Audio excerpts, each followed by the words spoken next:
Welcome everyone. I'm very, very excited about the subject that we're going to cover tonight. I only hope that I have the Zohar to explain it in a way that could be useful, could be practical, that we could take advantage of it.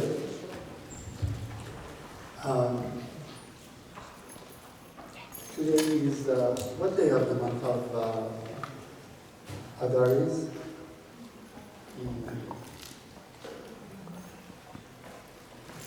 Today is the 22nd of Adar. So we have almost 3 weeks to Pesach. How many days to Eid al-Nowruz? 9 days? 9 days to Eid al-Nowruz. 10 days? 10 days, March 20. So originally, I wanted to speak about the Kabbalistic aspect of the Passover, Pesach, the energy behind it, and go through the tools that we have, so make the best out of the night of Passover, going through the Haggadah, the Seder plates and all that, and understanding what this energy is all about. From the story side of the Pesach, we all know what happened some almost 4,000 years ago, that the Israelites finally left Egypt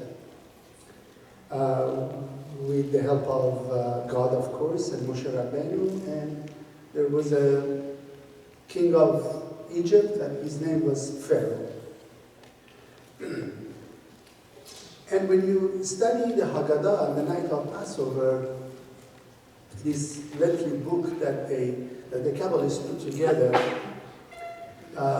we go through different versions of the story of what happened, and recommendation that you should share it with your children forever, and the stories of the 4 children that they ask questions, and 4 cup of wines, and there are 15 blessings that we do throughout the nights, and we eat matzah for 8 days, and we prepare ourselves, we clean our house, we get rid of all the chametz for the Pesach. Beautiful tradition, somehow a difficult preparation for the holidays. But what is so fascinating is that we almost do the same thing for Nowruz, for the Persian New Year. We have Chulet HaKoni, is that what they call it? We clean up the house, we buy new clothes, and we make a sofrei hafsin. And to be honest with you, until this year, with everything that is happening, I really didn't put the 2 and 2 together. I mean, I always loved Nowruz as a child. It's one of the most beautiful events. We finish up our homework before the Eid al-Nowruz and get ready for the 13 days of holidays. And coming from Shiraz is the most beautiful place to be for Eid al-Nowruz. Fantastic time. The schools were out and birds were singing, and flowers, the smell of flowers, and everything. It's just a beautiful time, and you receive Eidi, and you receive gift, and shirni, and good things, and I always loved the hafsin.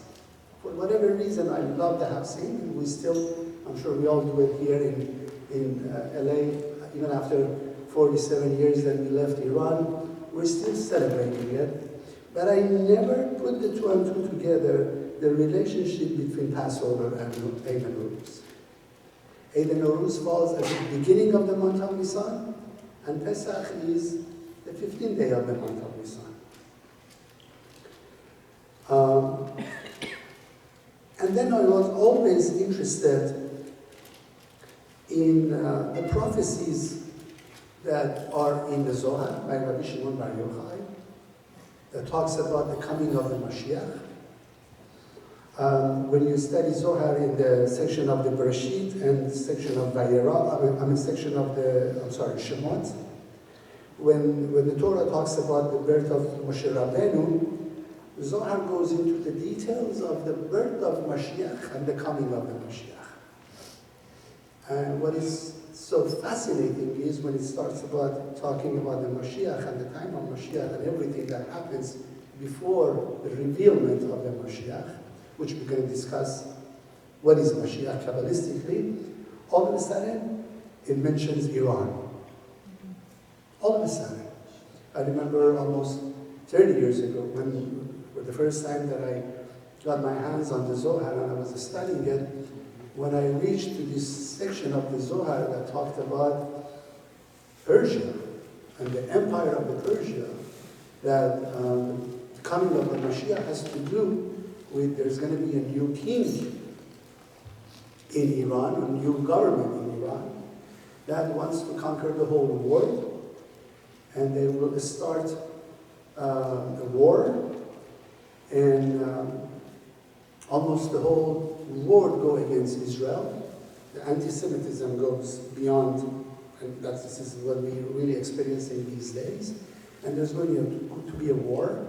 And when you study the Zohar, this section is about coming of the Mashiach. It's very, very complicated, very difficult to understand, because it goes through different version of the things that is happening, and it is very dense, very complicated, and it goes through explanation of what's happening based on the 10 Sefirot, and if you don't understand the 10 Sefirot, you really get lost of what Rabbi Shimon Bar Yochai is talking about. But then there are numbers in this prophecy that is quite crazy. It talks about portion of this war that the Persian Empire creates is 12 days. And then another portion of this war is 40 days. And we already kind of saw the 12 days war. And now with the prediction that the President Trump is mentioning that this is going to take 4 to 5 weeks, we're talking about, oh my God, 40 days that is in the Zohar. So, I don't know where to start. I truly don't know where to start. I'm overwhelmed myself with all the information that I have. But I'm going to try to put the two and two together. One thing we have to understand is,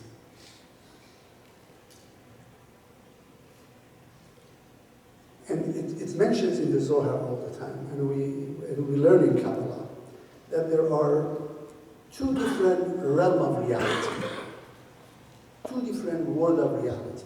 One is the physical reality that we deal with every day. Everything that is happening in the physical world. Our private life, our community life, our countries, all the challenges that we personally have, all the challenges that the government has, the country has, other countries have, different religion, different nation, all the struggles, everything that we go through. And then we realize, through Kabbalah, through the Zohar, that actually whatever happening in the physical world is a reflection of what's happening in the spiritual world. So something is happening beyond our physical reality, what they call it the spiritual world, is Ze'er and Bin. And what happens over there reflects everything that happens here. And what's most interesting is that not only what's happening in the upper world affects what's happening here, what we do here in the physical world too impacts what's happening in the spiritual world as well. So it's connected together.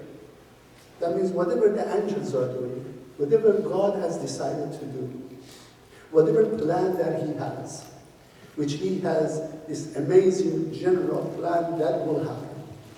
Like at the end of the time, everything that He wants to happen, it will happen. It's like a book.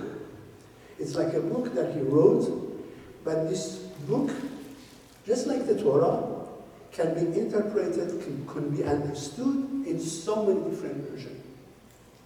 Just like when you study the Torah, and every year that we read section of the Torah over and over again, every year we learn something new. Every day we learn something new. We learn something new. And it even explains that there are upper academies in the world of spirituality, that when the soul leaves this physical world, where do they go? They don't go to this space that there is nothingness. No, they go to classes. Each soul goes to a class that is designed for its knowledge and its correction. So all the souls that have left the physical world, now there are classes, there are academies, there's grade 1, grade 2, grade 3, grade 4. There are different angels, different teachers that they are teaching all these souls for a period of time until they learn what they need to learn, and then they come back to earth. And the highest of the highest academy, like there's an Oxford University, you know, and one of the greatest angels, Matraton, teaching Abraham Avinu, teaching Moshe Rabbeinu, teaching all the prophets. And there are levels. So all these souls, at every moment that we are living, all the souls that are physically not with us, they are attending the schools. Learning what? Learning the secrets of the life force. Learning the reality of this real world. Because if you totally want to understand it, the soul has so much to learn. There's so much to learn from what God is, what this amazing consciousness is, which is unlimited power and unlimited knowledge. So when the soul leaves this physical world, they go to these schools and they learn from the angel above them, from the teachers of the teachers and the teacher, and they teach them. And then we see, like explains in the Zohar, like the soul of Moshe Rabbeinu comes to Rabbi Shimon Bar Yochai and teaches him a part of Tehillim, the book of David HaMelech. So it's extraordinary what's happening in the bigger scheme of what's happening in the world. And whatever they do, whatever they learn, it impacts the physical world. And however we connect to this phenomenon that is happening in the world, it changes our reality in the physical world. I'm sure you heard, like on Rosh Hashanah, when we're blowing the shofar here, the angel Michael is blowing the shofar in the upper world. And when you read the section of the 10 ordinances, 10 commandments, and people were standing at the bottom of the Mount Sinai and they saw the fireworks and the earthquake and the sound of the shofar, and it was like extraordinary things that were happening, and it was the angel blowing up the shofar, and it was just extraordinary series of events that is happening not only in the physical world but in the upper world. Before I continue, I want to read a section of the prophecy of Daniel, the prophet that lived in Iran, and it's buried in Iran. So the prophecy of Daniel is different from the prophecies that I'm going to share with you from the Zohar and from the Talmud and from the others. Prophet Daniel's vision or prophecies has to do with the world of angels. At one section of his prophecy, it says, but the prince of the king of Persia resisted me for 21 days. Then Michael, one of the chief princes, came to help me. So somehow, Daniel, through his prophecy, is dealing with the angels, and he's talking about the angel of Iran, the angel of Persia.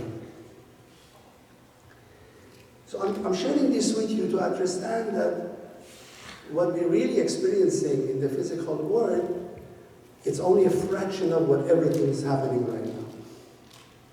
And the fact that these people, these giants, could see the future Because everything is happening at the same time right now. According to Kabbalah, according to the Zohar, the Big Bang is happening right now. The revelation of the Mount Sinai is happening right now. The splitting of the Red Sea is happening right now. Because the energy doesn't, the energy changes itself, but it doesn't disappear. The energy stays. So whatever you do, whatever you say, whatever action we think or we say, it stays in the cosmos. It stays in the cosmos. So even the work of the prophet and their continuous work of the prophet and the angels is happening all the time. All the time. Like at this moment, we're receiving Torah. At this moment, Adam and Eve are born. At this moment, the Big Bang is happening. At this moment, the angels are praying to Hashem. At this moment, David Melech is reciting Tehillim. At this very moment, Moshe Rabbeinu is splitting the water. So many, there are infinite parallel universes, and things are happening beyond our comprehension, beyond our understanding. And it says in the Zohar, if we could see what's really happening, we would die because it's crazy. If we could see only how many angels are in this room beside all these beautiful angels we're sitting here, we'll freak out. We'll freak out. And there are all kinds of angels, which just wanted to make it more clear or make it more complicated. Angels are consciousness. They are energy force, that they have consciousness. So when we're talking about Michael the angel, we're not talking about the form of a man who looks like a human being, and his name is Michael. No, Michael, the angel, is an energy consciousness that was created by the spelling of the name of Michael. So when you name your child Michael, you're actually bringing the same energy of that consciousness represents to your child. And when we say Michael is the angel what is Michael, the angel of what? Good news, protection, communication, all that. That's what you bring to your child if you name a man Michael.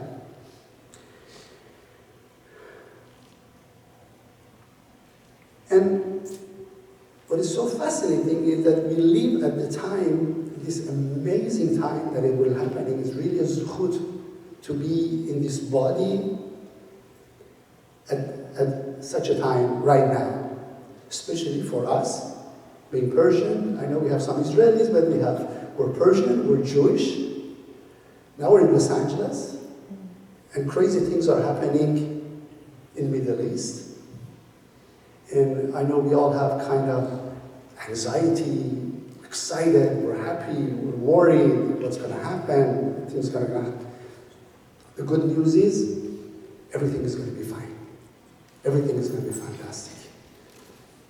You don't need my guarantee, you have the guarantee of Rabbi Shimon Bar Yochai, you have guarantee of Moshe Rabbeinu, you have guarantee of David HaMelech, you have guarantee of all the Talmud Chachamim of the Talmud. Everybody's prediction is everything's going to be all right, God's going to be on the side of Israelites, and we're all going to be fine. So let me read another section. I should have brought my glasses, I didn't, but it's okay. So I'm going to read a section of the prophecy that is in the Zohar regarding what's happening right now. It says, in the time before the final, and for those who are interested, it's in the section of the Parashat Vayera, section 119a. It says, in the time before the final redemption, the sons of Persia will arouse great war in the world. Right? And this is 2,500 years ago by Rabbi Shimon Bar Yochai. Leading to the widespread of fear and conflict among nations. It's happening right now. Thank you.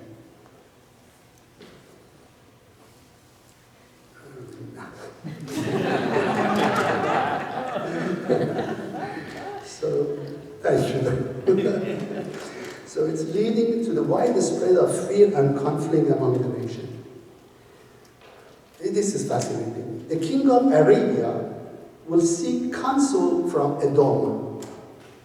Edom in the Zohar refers to the Western countries, to the power of the Western countries, which right now is United States, the superpower. So every time the Zohar talks about Edom, Edom is the superpower of any generation. The king of Arabia will seek counsel from the Edom. And again, when he talks about Arabia, it's not talking about the Saudi Arabia. The Zohar is talking about the whole nation of Arabs, like what's happening at the Persian Gulf with all these Arab nations, UAE, Kuwait, all that.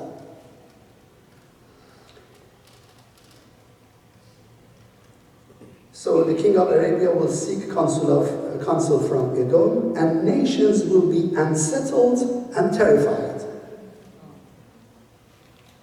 Guys, this is 2,500 years ago, and what's happening right now. At that time, the Jewish people will cry out to God. Just like when we cried out to God when the army of Pharaoh was following us and we were facing the ocean and the wild animals. And God will respond, "My children, do not fear. For all that I have done," and this is fascinating, "for all that I have done is for your sake." I love this part more than any other thing. I mean, beside the fascination of the prophecy of what's happening right now, but the punchline, "For all that I have done is for your sake." So God is doing all this for our sake. Why? So before we go there, let's talk about Pesach. What is Pesach? What is, spiritually talking, Kabbalistically talking, what is Pesach? According to Kabbalah, Pesach is a cosmic event. Every year, at the 15th day of the month of Nisan, something happens. Just like something happens when Rosh Hashanah comes. Just when something happens when Hanukkah comes, when Pesach comes, when, Sukkot comes. Something happens. Some form of energy will be revealed in the whole world for everyone. Not just for the Jews, for everyone. Not only the people, for the birds, for the fishes, for the trees, for everything. For the whole cosmos. Something happens. What did we achieve 4,000 years ago in Egypt? We achieved freedom, right? So we are, again, will be achieving freedom again on the 15th day of month of Nisan, 22 days from now. What kind of freedom? Is it freedom from the mullahs in Iran, the Hezbollahs, the Houthis? What is this freedom? And if you refer to what I just explained, that so much is going on in the world, and this little conflict, it's only a manifestation of what's happening because of everything that has happened. Something beautiful is happening right now. Something extraordinary happening. Freedom, what we call freedom from Egypt. Egypt is not, in Kabbalah, Egypt is not referring to the country, the poor country of Egypt right now. Misraim means limitation. Limitation, narrowness. When I think limited. When I think limited. When I'm stuck at a certain consciousness, certain perception that I can't get myself out of it. When I have a trouble and I don't know how to overcome it. When there's a challenge in my life and I don't understand it. When something is happening to my life and I don't know why it's happening. That's Misraim. That's Egypt. So there's going to be a sense of energy force will be manifested in the whole world. So we can benefit to reach an energy force, an awareness called Pesach, freedom. From what? In a personal level, from our own limited consciousness, from our own ego, from that force that keeps me in one place, from a force that keeps me limited, poor, afraid, uncertain, victim conscious, reactive conscious, all that. So in one level, when the 15th day of the month of Nisan starts, and we have cleansed our house, that means I have cleansed my mind, my heart, my consciousness, and I'm ready to receive this surge of energy that helps me to come out of anything that is holding me back from moving forward, from reaching my potential. Everything that is blocking me, that is not letting me to be the best version of myself. In a personal level. In a personal level, regardless of what's happening in my family, in my community, in my city, in the whole world. Besides everything that is happening in the world, this energy force, the energy force of Pesach, it's a new force. It's a new energy that has never been in the world. It's part of what we call Or Haganos, the concealed light that once was revealed at the time of creation of the world. It'll be manifested again. For 8 days it will be accessible, available. It is up to me to connect to it, to receive it, to bring it to myself in a lowest level, to help myself to come out of myself. So I can see the bigger picture of my life.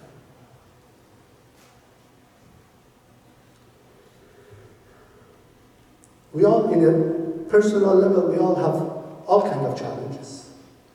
All kinds of challenges. We might have issues with financial, we might have issues with family, we might have issues with health, God forbid. We might have issues with relationship. All these things. On a personal level, now we're cornered. We are cornered. And we don't know what is the right thing to do, what is the right decision to make, what should I do, how can I make sense of things that is happening in my life, why things are happening to me. Everything that is the byproduct of our ego, not our neshama. We have to understand that we have two different energy forces within us. One part is the neshama, is the life force of God that within us, that already knows what's going on, already knows what's happening in the whole world, already knows the end result, already knows, connected to all the prophecies that we're going to cover tonight, already knows about all the academies that is happening in the upper world. But then we have the ego part, the nefesh, that is here and is worried about me today. What am I going to eat tonight? What am I going to wear tonight? What am I going to do tomorrow? What happened to my family? What happened to my children? What happened to my soulmate? What happened to my country? All that. So we are the slave of what? Our ego, our body consciousness. All the time. If we have any fear about what's happening in Middle East right now, it's because of our body consciousness. Because the body consciousness is limited. Ego is limited. We don't know what tomorrow is going to bring. I have to get up tomorrow morning and listen to Iran International or Jerusalem Post or whatever to understand what's happening. I don't know until tomorrow morning. I myself, during the night, I wake up these nights, 3-4 times, just check my phone to see what happened. What's going to happen. That's the body consciousness. What keeps you up at night is the body consciousness. What creates uncertainty, doubt, fear, anxiety is the body consciousness. So in the simplest form, the most beautiful blessing that we're going to be receiving in Pesach is the freedom from our own ego, our limited consciousness.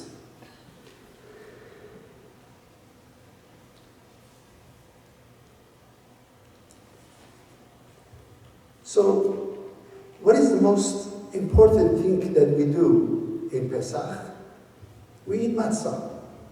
We stay away from what is chametz, right?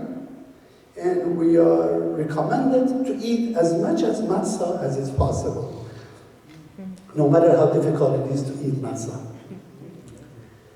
So what is matzah? Why? A bread that took only 18 seconds to be cooked. You know, the storyline is so crazy, it's so silly. It says, you know, when we learned that we could leave Egypt, I thought like the moment that the Pharaoh says, okay, get out, everybody got out. No, everybody took their time. It wasn't like, oh my God, let's go. It's like, you know, everybody says, the revolution is happening in Iran, get your ticket. I want to see when the revolution completes, how many of us are going to get our ticket? So at that time, 4,000 years ago, people really didn't rush out. But they rushed to do something extraordinary. They rushed to bake bread because I guess they couldn't bake bread in the desert, they couldn't bake bread in Egypt. I think there were grills and what do you call them? The ovens for baking in Egypt, but there wasn't anything in the desert somehow. They had to cook everything for 4 years. And then they were instructed, don't let the bread to rise, cook it for 18 seconds. And you know what 18 represents?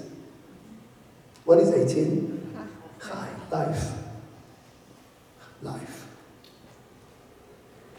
So the bread in Kabbalah called, the matzah called, the bread of emunah. The bread of emunah, your bread. The bread of certainty. The bread that has no air. The bread that has no inflammation. The bread that is plain. The bread that is simple. The bread that has no ego. And we're supposed to eat it for those 8 days, because in order to receive the light that is available in Pesach, I have to have the right frame of vessel to receive that energy. If I am trying to become humble, but I'm consuming something that it goes against humility, it's not going to work. We all heard, you know, we are what we eat, right? So it's forbidden to eat bread during those days because the bread gives you that puffiness, that inflammation that represents ego. So by eating bread, matzah, we're controlling our physical vessel to be prepared to receive this beautiful energy of freedom from my own chaos, from my own negativity, from my own limitation, from my own fear, from my own doubt.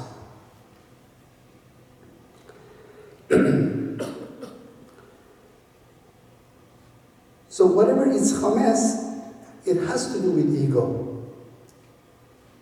And you know, it's so funny, just for the fun of it.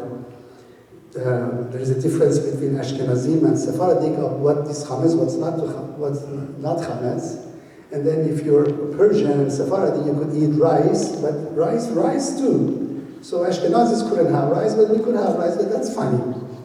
But the whole idea, the consciousness during the 8 days is that I want to stay pure, simple.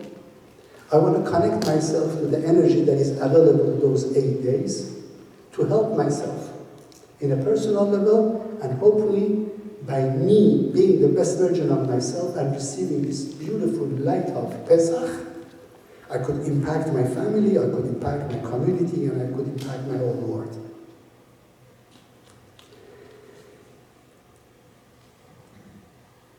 So as difficult that it is to eat matzah these days, and as we're getting older, it's becoming more difficult, especially for those people who have issues like me. But try to eat matzah every day. And when you eat it, before you eat it, every time you take the piece of matzah and you eat it, have the proper meditation and consciousness and kavanah with it. Talk to the matzah. Because the matzah has consciousness. Everything has consciousness, right? The reason we say beracha over the fruit or the wine or the water or everything that we eat is to inject spirituality into it. So we're not just eating the physical part of it. We want to have the spiritual aspect of that apple or the pear or the water or the wine. So every time you eat the matzah, talk to that matzah. Simply tell him, you're going to make a difference in my life. By me eating you, before you put it in your mouth, by me eating you, I'm making you a vehicle for me to make me a vessel to receive this enormous light that is available for those 8 days. The more you are aware of it, and the more you appreciate it, the more powerful the effect of it will become.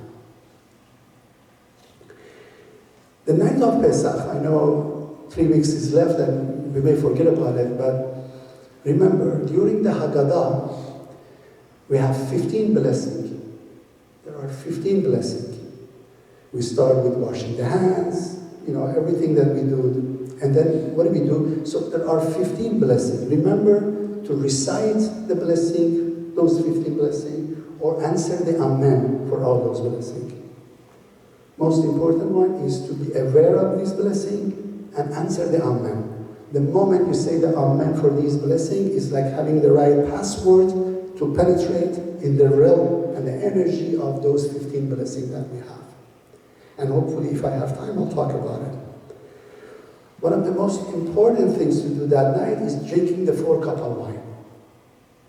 4 cups of wine. We drink 2 cups of wine before dinner and 2 after the dinner. We Persian, we eat so much at that night that I've noticed in my family, I don't want to judge anybody else, my family, after the dinner, everybody is sleeping and we kind of lose the effect of what's happening. The 4 cups are very, very important. The 4 cups represent 2 amazing consciousness. We know that the 4 letters that manifest the most powerful emanation of God is Yud Kei Vav Kei. Yud Kei Vav Kei, the most powerful name of God. Yud, Hey, Vav, Hey. The 4 cups, the first cup is the Yud, the second cup is the Hey, the third Vav is the Vav, the third cup is the Vav, and the last cup is the Hey. It says that God created us in His own image. The image of God that we have is the Yud Kei Vav Kei. And we are built just by the influence and the shape of that Yud Kei Vav Kei. Your head is the Yud. The consciousness is the Yud. The first Hey is your upper body. If you look at it, your hand with this hand is like a Hey. Vav is your spine. If you look at any normal human being, the spine is like the Vav. And the 2 legs are the Hey. So we are built based on the Yud Kei Vav Kei. So when you're drinking the first cup of wine, you're bringing the energy force of the Pesach into your mind, into your consciousness, into your vision, into your hearing, into all your 5 senses. It's very powerful, the first one.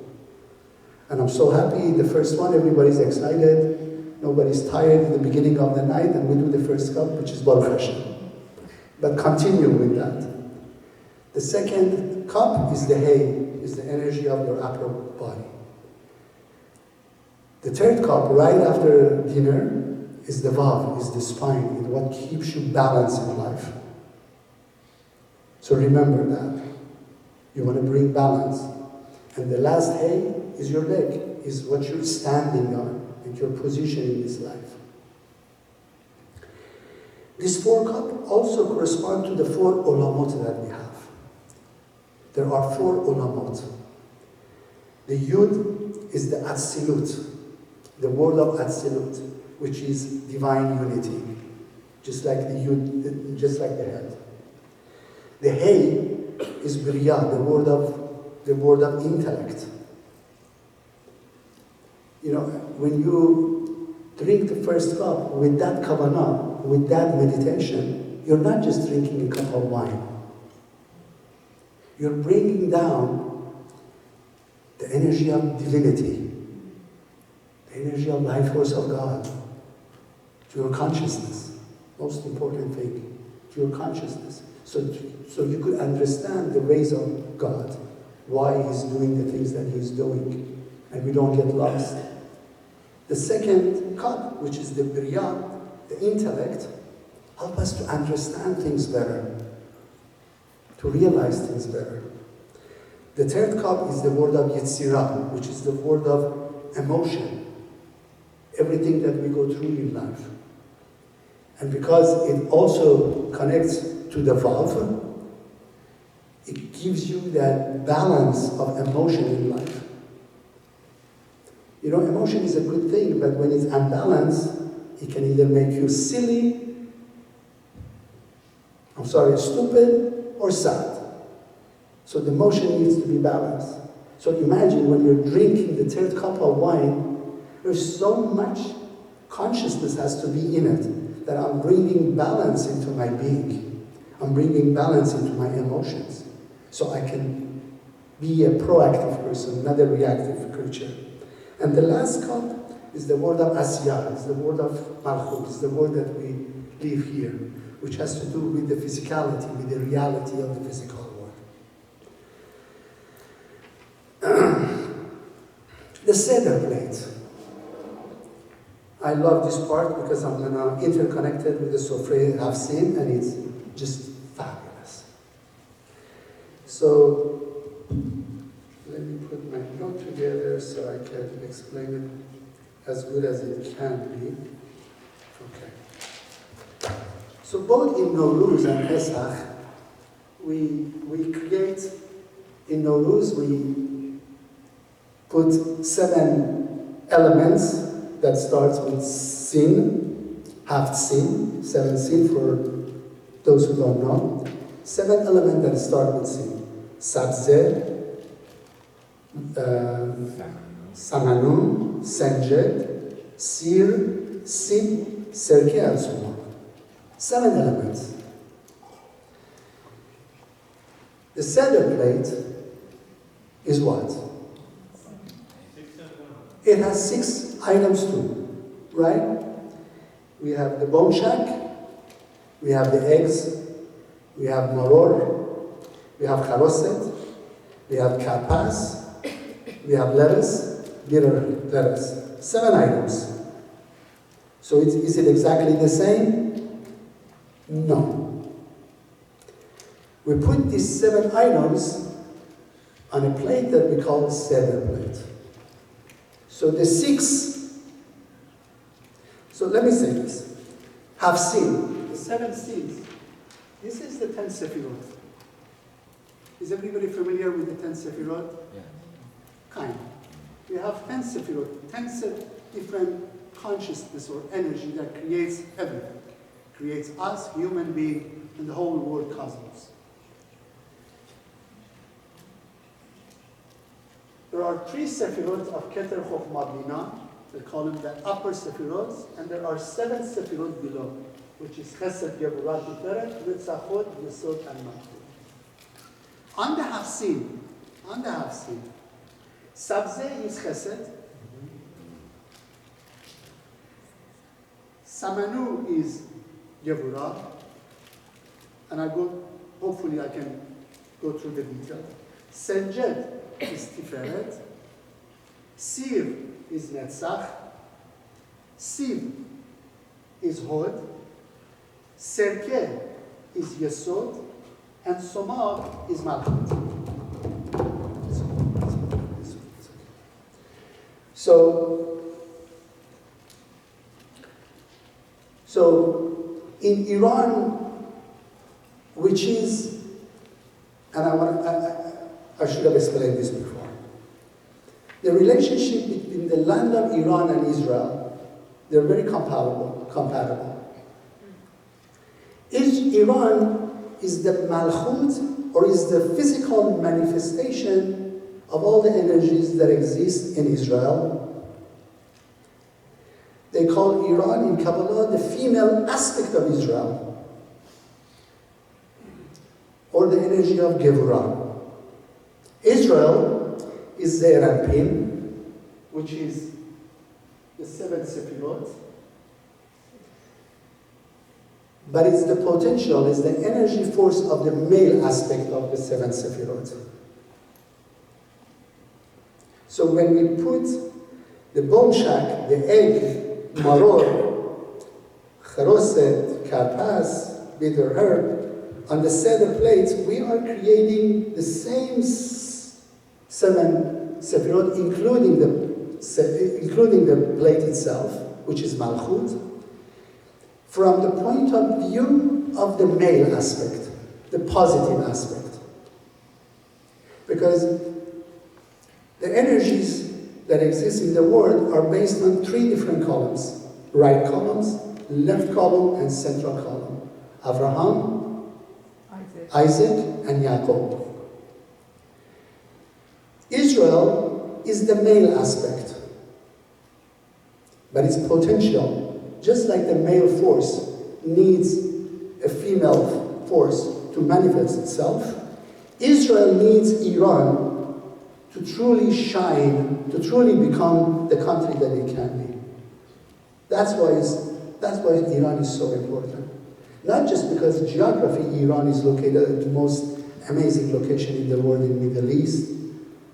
Not just because it has the Persian Gulf and Hormuz, which is now the talk of these days.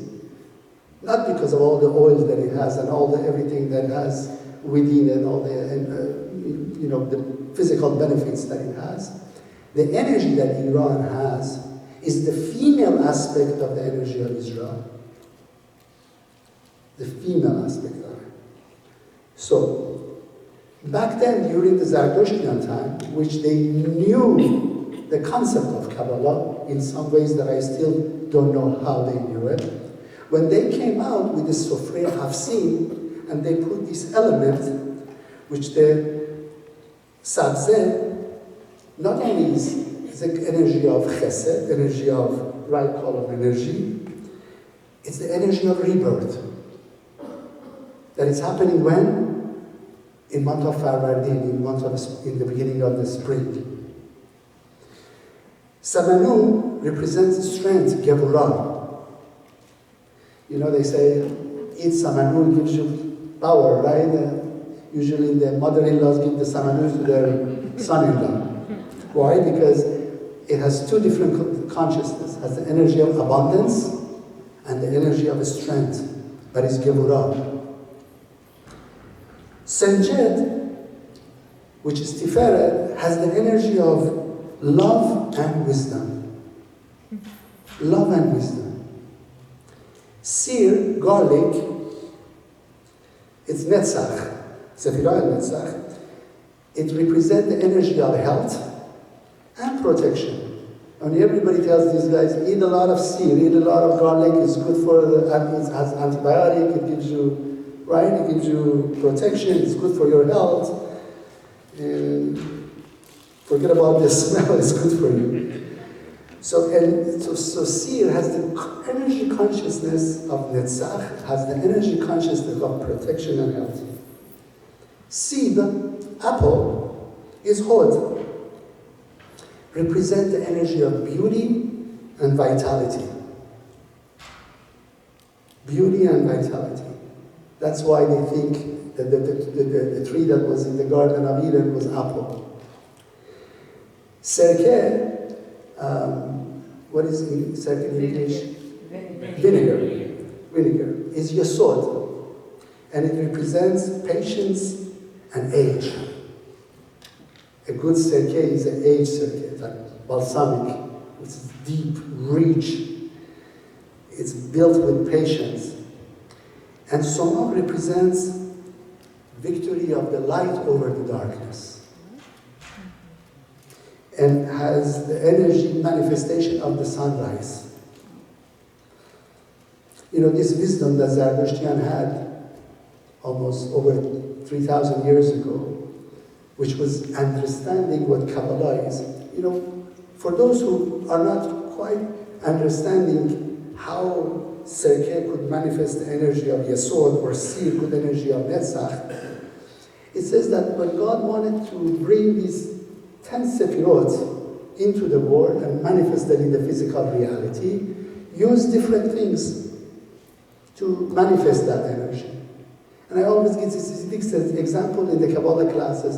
If you look at ants, what do ants do all day, all night?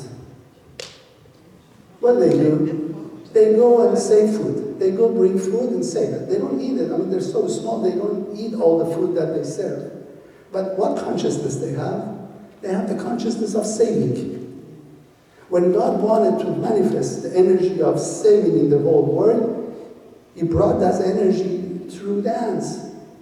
It says when God wanted to bring chesed, kindness, unconditional love to the world, He used Abraham Avinu.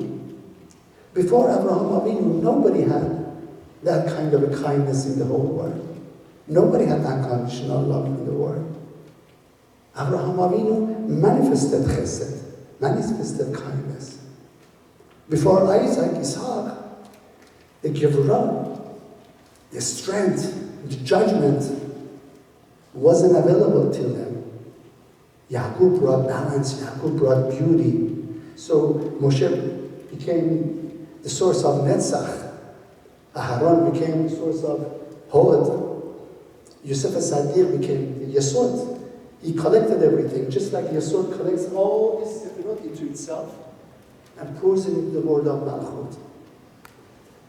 So the Sofrei Hafsin is the 7 lower Sefirot, is the manifestation of the potential of these Sefirot. So what Seder plate has that Sofrei Hafsin doesn't have, what do we do beside these 6 elements that we put on the sets, on the vegetable? And one thing that both Eid Nowruz and Seder has is the egg, right?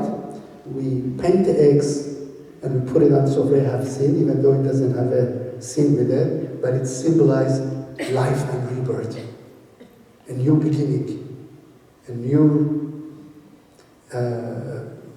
waking up or becoming reality or becoming renew again. And we put it on the Seder plate, and we Persian, especially us Persian, we bake hard-boiled eggs and we eat it, and we say the shakol before dinner, right? Everybody does that, right? Because it's not just about having the eggs on Pesach, there's so much food to eat on Pesach, but we eat eggs too because it has the energy of that rebirth.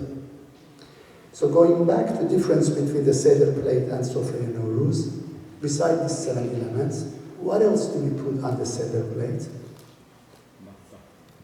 3 matzah. 3 different matzah. We call the first matzah Kohen, which is Chokhmah. The second matzah, we kind of make a hole, make a little difference, and we call it Bina or Levi. And the third matzah, we make a mark, and it's called Da'at, the 2 sefirot between Chokhmah and Bina. So it becomes 10. It becomes perfect. it becomes perfect. That's why Sofrists have seen, that's why Iran, it's only the physical manifestation, it's what's available in Israel. Or in another word, Israel represents the totality of the seven Sefirot that hasn't manifested, hasn't become reality, physical man reality. And Sofrei have seen is the manifestation of the Seder plates. Does it make sense? It's beautiful. It's phenomenal. It's beautiful. I mean, think about it.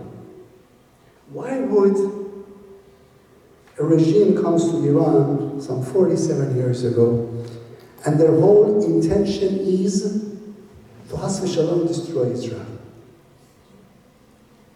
It's like an energy force who wants to prevent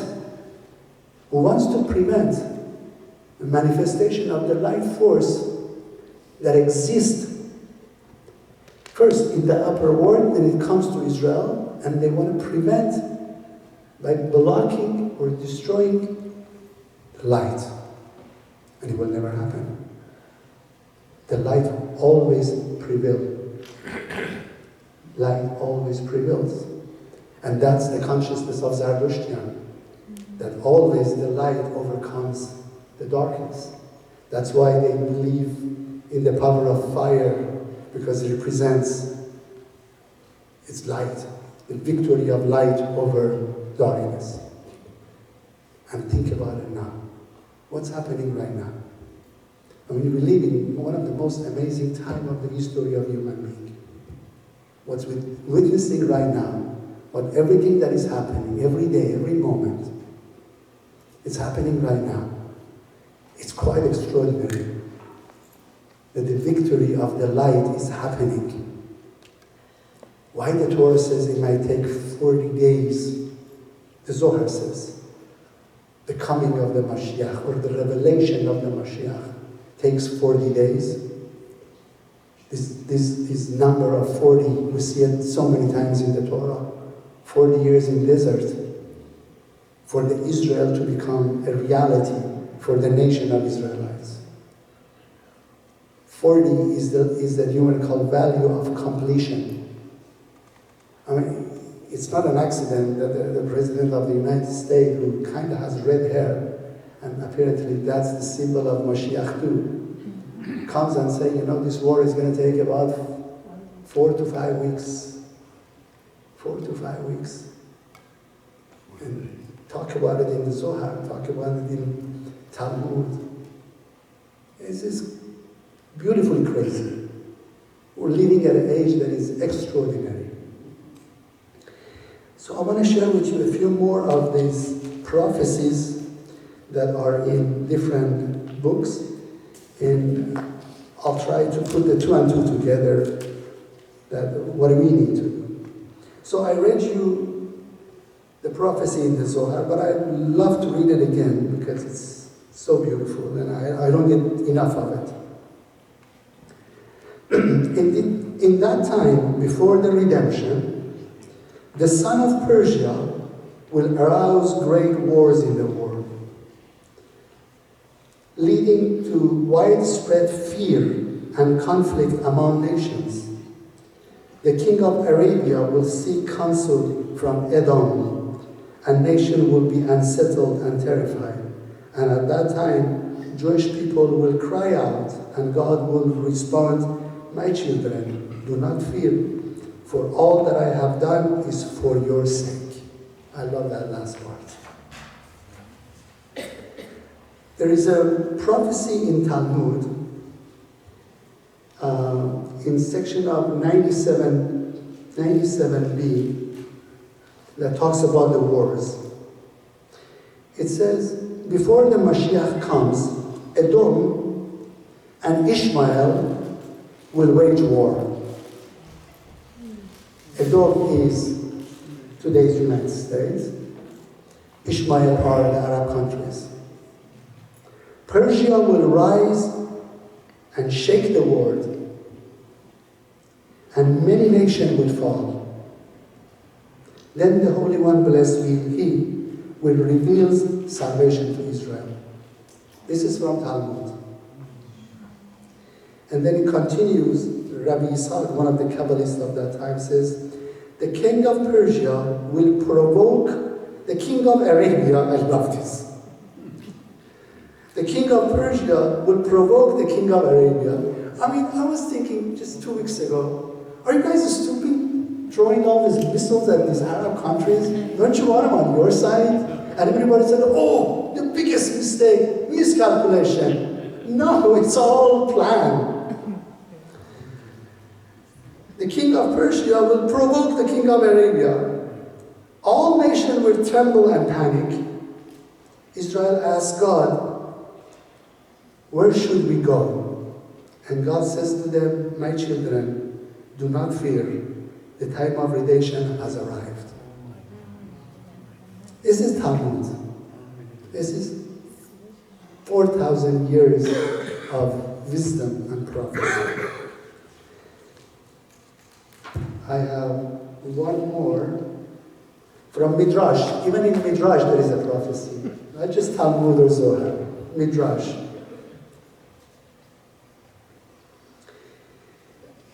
In the year that the Mashiach will be revealed, the king of Persia will provoke the king of Arab, and the Persia will react and destroy much of the world, and Israel will be frightened.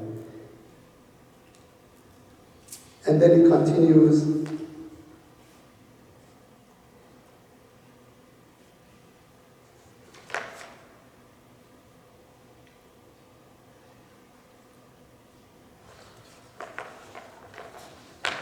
I'm missing one page.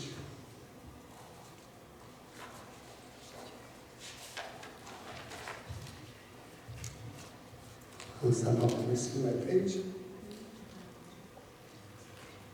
Oh, here it is.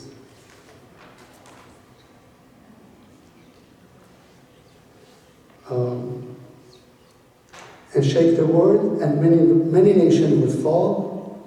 Then the Holy One, blessed be He, will reveal salvation to Israel. So we see from Daniel Navi, the prophet that is rested in Iran, from the Zohar, from Rabbi Shimon Bar Yochai, the scholars of the Talmud and Mishnah, Midrash, they all predicted such event that is happening. So what is it for me now? What is it for me now? We're preparing for Eid al-Nowruz. We're preparing for Pesach.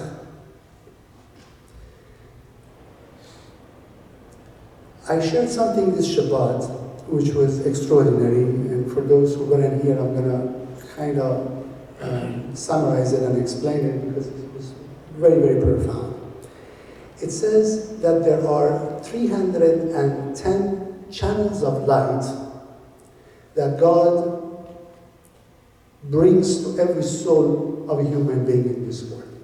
310 channels of light. Everything that we receive through our consciousness, through our Ruach HaKodesh, through our divine inspiration, comes from 310 channels. Out of these 310 channels, 207 of it are the channels of blessing and positivity. Everything that you feel good, wonderful in your life, all the blessing that we receive, emotionally, psychologically, physically, financially, everything that we receive, everything that we experience, comes through this 207 channels. There are 103 channels that they are hollows. They're connected between us and the light force of God, but they're hollows. The negative force, the Satan, uses these 107 channels to penetrate in our consciousness. It is our job to prevent that. How? We know that the word emunah, certainty of emunah, we're talking about it tonight, certainty that we constantly talk about, the numerical value is 102. 102. So between 102 and 110, there is one channel that is still available. How do we transform these 103 channels to be a positive force of energy and sustenance? Emunah and certainty. Emunah and certainty. It is only by injecting certainty in the life force of God, not in my own understanding, not in my own perception, not what I think is right, not what I learn is right, not that I believe in myself, and I believe what he is doing, what he is planning, what he is providing, whatever is providing. Again, I read it a few times. Zohar, it says, I did it for your sake. I'm doing all these games of war and Star Wars and all that. It's all for you. To have only one thing, to inject one thing into this reality. To have a good life. To be the same wavelength as the life force of God. And that's injecting certainty in everything that we observe and we see in our life. That whatever is happening in my life, in every aspect of my life, whatever I experience in my life is designed and is produced by the life force of God, and I have certainty in that. And when I do that, I'll bring that consciousness of Mashiach into my life right now. Because Mashiach is not about Mr. President Trump or even Netanyahu.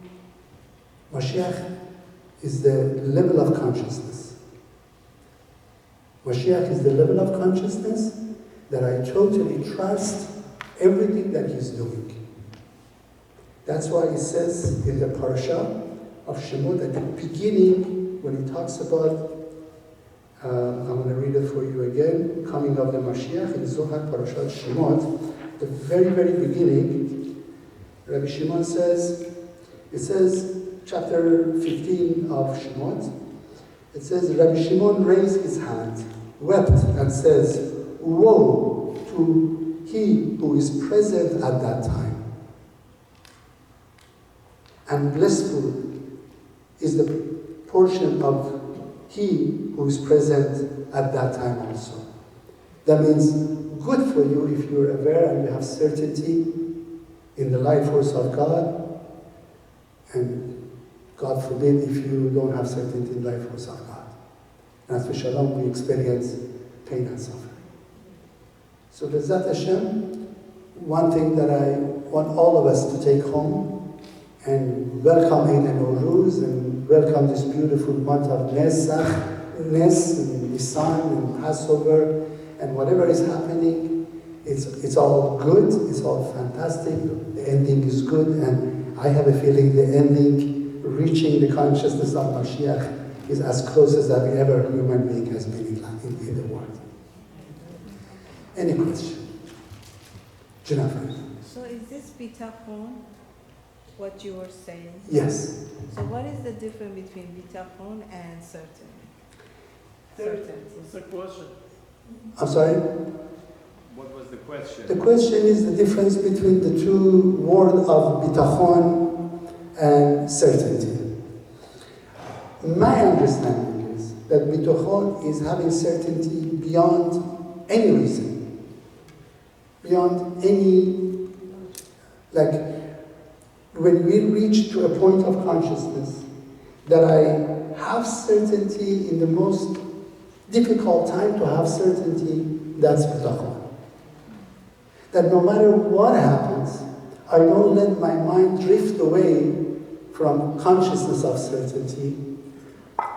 You know, sometimes something happens and we fall into the darkness of that situation, and it takes us maybe a day or two, maybe an hour or so to come and, okay, I know, things are not good, but I have certainty that Be'ezat Hashem is going to be good. That's certainty, that's emunah. Bitachon is not, no. It is good. There's no space for the negative force to come between you and the life force of God. Like you walk with life force of God. Juna, maybe. When you were talking about the consciousness of the upper world and the lower world and how they impact each other, so yes. specifically, and this definitely causes a new set of consciousness, right, throughout the system. Yes. So does the upper world, which is Keter at this stage, does that expand beyond what it is, or is it a set scenario? You understand what I'm saying? In other words, as we impacted, you mean? No, as we develop through this system of consciousness, as we go, upward, right, and we impact the entire system, and Keter is also impacted by everything, because we said there's a common. Keter is not impacted. Chokhmah and Bina and that get impacted. Keter never gets impacted. So Keter stays the same. Keter stays the same. Keter is purely life force, and it won't get impacted by anything. That's why the light always wins at the end. Chokhmah gets impacted because there is a sense of vessel in Chokhmah that is not in the Keter. Or Bina has a sense of vessel that Keter never has. That's why the three matzuds are Chokhmah, Bina, and Da'at, not Keter. Because Keter cannot even manifest itself in a physical matzah. So when we do things in the physical world, I hope I understand your question, yes. that we impact the Zeir and Ping, yes, we might impact the Zeir and Ping, but not the Keter, not the original thought, not the original path. It's like when you want to drive from here to Beverly Hills and use your GPS, then you want to leave Eretz Cultural Center and go to Hilton Hotel in Beverly Hills. And you put it on your GPS. And it tells you, go take Ventura Freeway, go 405, go 101, 405, Wilshire, boom, you're in there. That's the Keter, right? Now, you're driving, you feel like, I hate freeways. I'd rather to go on Ventura Boulevard. So you're impacting not just yourself, all the other cars that are on your way, that they are driving in the freeway and the street. But the GPS, what does the GPS do? Even though you impact the GPS, it tells you, okay, now go back to Burbank and go to the freeway. And you still say, no, I just don't like freeway. I'd rather to stay at Burbank, go take Sepulveda all the way to Wilshire. So what do? You're impacting the Burbank Boulevard, you're impacting Ventura Boulevard, you're impacting Sepulveda Boulevard, but you're finally going to get to Wilshire and Hilton. So you impacted the lower part of the Zeir and Pin. You made changes in the divine plan of what's happening on the freeway and Ventura Boulevard and Burbank Boulevard.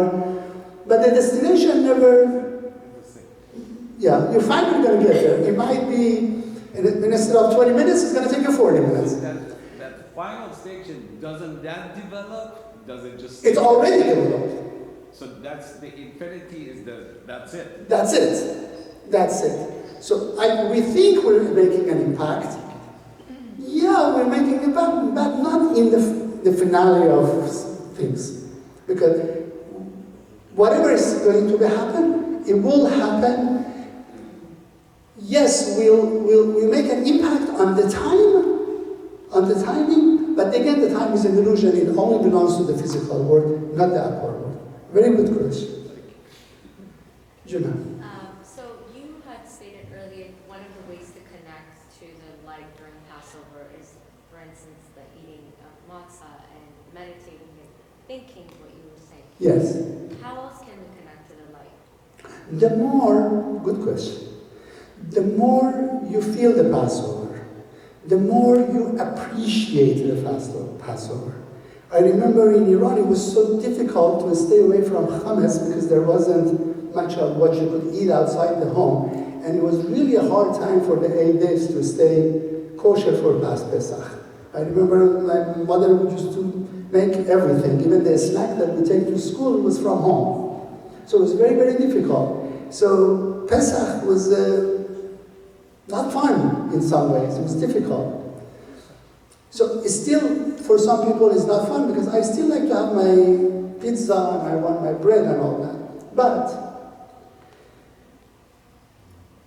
if I have this consciousness, this awareness, that is every restriction that I am exercising during the Passover is helping me to have the right vessel to receive this energy force and be happy about it and be excited about it. Oh my God, great, I'm going to eat matzah, I'm probably going to get sick, but good. Right? It's the consciousness. So the more we are aware of the Pesach, like one thing that I always, we talked about it during the classes for the Pesach is the night of Pesach, the first night of Pesach, especially the first night of Pesach. The more you dwell into the Haggadah, the more you immerse yourself in all the blessing and all the little things that we do, the more you receive. The more you connect yourself to the wisdom of how the Haggadah was created. It says in the Haggadah that at the end of it, right after we eat and we say, before we say Barakat Hamazon, it says there's a story of Rabbi Akiva and his student that it's the night of Pesach and they've been study Torah all night, and all of a sudden somebody comes to Rabbi Akiva, one of the disciples, Rabbi Akiva, the night is over, now it's the morning of the Pesach. Why is that? Because that energy force, the energy force of Pesach, starts emanating itself from the sunset to sunrise. And the more you stay up, the more you can hold yourself, stay up, and receive this energy, the better for you. That's why they made the Haggadah as expansive as it is. That's why there's the stories of the 4 children, which is again corrected to the 4 olamot and the 4 name of the Yud Kei Vav Kei, the 4 calves, do this, do that, cover the matzah, wash hands, eat good brother. It's crazy. But somehow the Mebubalim knew they had to keep you up as much as they can for you to. It's like when my wife, when he wants to feed the grandchildren, she brings all kinds of toys in front of them. Play with this and then shoves a piece of meat in their mouth. Play with that and gives them a bottle of juice. This is Haggadah. It's like the Mebubalim knew that we needed all these toys, scenario, all that, just to keep us engaged so we could stay up that night and receive the energy. One thing that I love to share with you is when we hold the Seder plate and we say, Al-Ahman Yad Yachalu, which is in Aramaic. It's not Hebrew, it's Aramaic. What is it we're doing? And this explanation was done by Rabbi Berg, and I simply love it. He explained it in a way that, these days now we have a Wi-Fi, and then you have a device that receives the Wi-Fi. You have your cell phone, right? You have your computer, your laptop that receives the Wi-Fi. This energy that comes is just like a Wi-Fi, it's like internet. But you need a vessel, you need the phone, you need the laptop to receive that Wi-Fi, that information. So you can store it in your browser, whatever that browser is. The Seder plates acts like your telephone, acts like your iPhone, it acts like your laptop. What is the Al-Ahman Yad Yachalu in Aramaic? It's the software. It's the software to connect to it. It's the language of the light. And that's why it's in Aramaic. Because you don't need any angel to connect to the life force of the Pesach. The language of Aramaic, as you know, is beyond the power of angels. Nothing can penetrate to it. No negative energy can penetrate to it. So what do? We hold the seder plate and we shake it. Right? What are we doing? We're awakening. You're like uploading your laptop with the life force of Pesach. And you're bringing it to your house, you're bringing it to your vessel. It's just beautiful. It's just beautiful. Okay, Juna. Is there a different name for Iran in the text that you're referring to? Persian, Paras. But in Hebrew, like I heard it was Enam. No, Edom means the Western countries. Right, the modern Western countries at that I time. think someone shared with me that in the Megillah, it's referred to as Ilam, like I-L-A-M. Oh, Ilam. Oh, Which Elam. there is a city in No, Iran. Edom at one time referred to the Rome during the Roman Empire. They called Rome the Edom. Yeah. But now Zohar explains that the superpower of the Western Europe, Western countries, I should say, is referred to as Edom. But is there a Hebrew name referring to Iran? Paras. Paras? Ilam is a part of Iran. Right. Yes. It's You're not It's Paras. a part of city. Iran in the Old Testament. Yeah, I think Ilam. I'm sorry? It's Yes. Staying up after the midnight? Yes. Yes, because the most powerful time, like I said, the energy starts rolling from the sundown, and it becomes its most powerful power right during the midnight. So as long as you can hold yourself and stay up that long, it would be great. And just because we're not in Israel, we're not in Yerushalayim, and the full moon, that the energy of Pesach becomes, it reaches its maximum energy when the full moon is in Yerushalayim.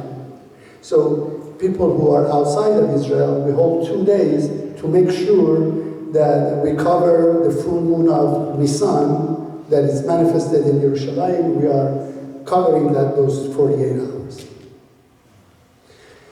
Yes? Question. This might be kind of abstract, but I was always confused about how Purim fits in the timeline of just, I guess, the Torah, the things we celebrate. And I find it really interesting after what you've been describing, that like Eid and Pesach are together, but it's usually always kind of presented, superseded by Purim as well. Wonderful question. Yeah. I kind of touched upon it on Shabbat, but I'll share it again. Sorry. So in Purim, we connect to the energy of emunah, certainty. It's absolute certainty. This is what Purim is all about. We drink wine so much we get drunk, so we don't have any judgment, so we can totally connect to the energy of chesed, the energy of kindness, the energy of life. The month between the event of Purim and Pesach is always a month, the full moon. We have 1 month. Now when we talk about certainty, there is one certainty that we don't want to have. That was beautiful. One certainty that we don't want to have. And that is the certainty that I have in my understanding. That's why we clean house. That's why we get rid of Hamas. That's why we get rid of ego. So Purim is about certainty. Between Purim and Pesach, we want to make sure that we're not confused what certainty is. When we say certainty, it's like, I know what is good for me. That's ego. That's not certainty in the light of force God. That's certainty in my stupid mind. So that 30 days before, and the more we get closer to the Pesach, the job becomes more difficult. like it says, like 10 days before the Pesach, we're supposed to get these lamb and bind it to our post of our bed and hold it for 10 days and then slaughter it and burn it because the lamb represents ego. So I should be very aware before Pesach that, hey, it's my ego who's destroying my life. It's the ego who's causing me not to receive all the light that I'm entitled to receive. So it's a work. All the work of getting rid of chametz is everything that has to do with ego and self-love in a wrong way. Right. Thank you very much, everyone. Thank you. Have a wonderful evening of Ruth and Pesach and Zohar.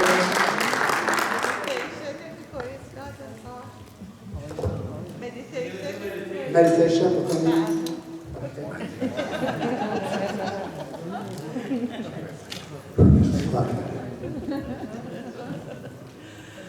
Yes, can we have some good music on meditation?